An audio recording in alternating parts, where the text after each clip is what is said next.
APSC chairman Gautam Sawang రాజీనామాను governor justice Abdul Nazeer ఆమోదించారు. వైకాపా ప్రభుత్వ హయాంలో డీజీపీగాను పనిచేసిన సవాంగ్ అనేక విమర్శలు మూటగట్టుకున్నారు.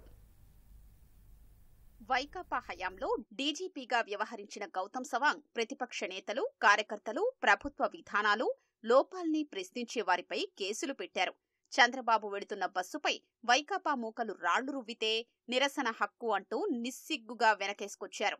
అప్పట్లో అధికార వైకాపాకు సాగిలపడ్డారని సవాంగ్ తీవ్ర విమర్శలు మూటగట్టుకున్నారు.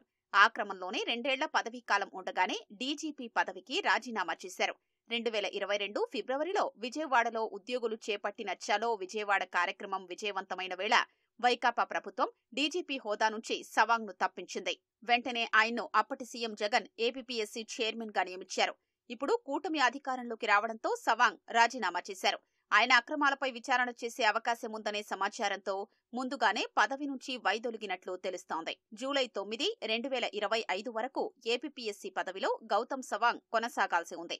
ఈయన హయాంలోనే 2018 గ్రూప్ 1 ప్రధాన జవాబు పత్రాల మూల్యాంకనం రెండోసారి జరిగిందన్న దానిపై పెద్ద దుమారం రేగింది. దీనిపై న్యాయస్థానంలో ఇప్పటికీ విచారణ కొనసాగుతోంది. గ్రూప్ 1 వ్యవహారంలోనే గౌతమ్ సవాంగ్ ను కళంకిత అధికారి అని ముఖ్యమంత్రి చంద్రబాబు గత మార్చిలో విరుచుకుపడ్డారు. చైర్మన్ హోదాలో గౌతమ్ సవాంగ్ కమిషన్లో ఏకపక్షంగా వ్యవహరించారన్న విమర్శలు ఉన్నాయి.